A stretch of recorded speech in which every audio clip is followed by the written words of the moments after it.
ሰላም ሰላም፣ ጤና ይስጥልኝ።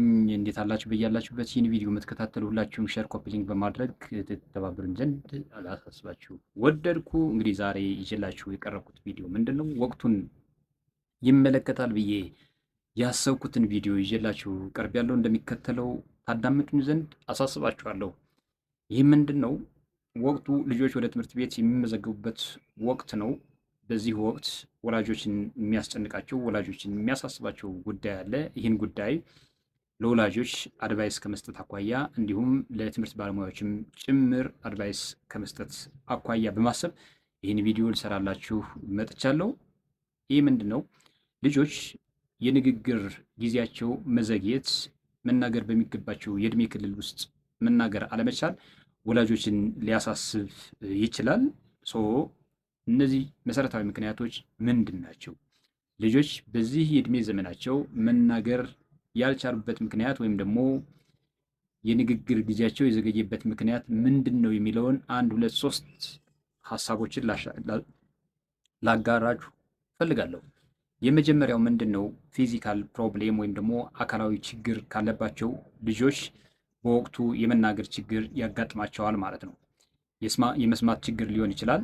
የከንፈር መሰንጠቅ ችግር ሊሆን ይችላል። የትናጋ መሰንጠቅ ችግር ሊሆን ይችላል። እንዲሁም የላንቃ መሰንጠቅ ችግር ሊሆን ይችላል። የምላስም ችግር ጋር ተያይዞ ልጆች መናገር በሚገባቸው የእድሜ ክልል ውስጥ ላይናገሩ ይችላሉ።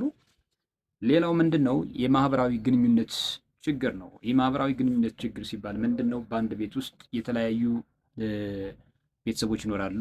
የተለያዩ ቤተሰቦች ደግሞ የተለያየ ቋንቋ የሚጠቀሙ ከሆነ እናት ሌላ ቋንቋ፣ አባት ሌላ ቋንቋ እንዲሁም ሌላ አብሮ የሚኖር የቤተሰብ አባል ሌላ ቋንቋ የሚጠቀም ከሆነ በልጆቹ የንግግር ክህሎት ላይ ጉዳት ያስከትላል ወይም ደግሞ ችግር ያስከትላል ማለት ነው። ሌላው ከጤና ጋር ተያይዞ ከነርቭ ጋር ተያይዞ የሚመጡ ችግሮች አሉ። ልጆች በወቅቱ እንዳይናገሩ የሚያደርጓቸው ወይም ደግሞ ንግግራቸው እንዲዘገይ የሚያደርጋቸው ጉዳዮች ናቸው።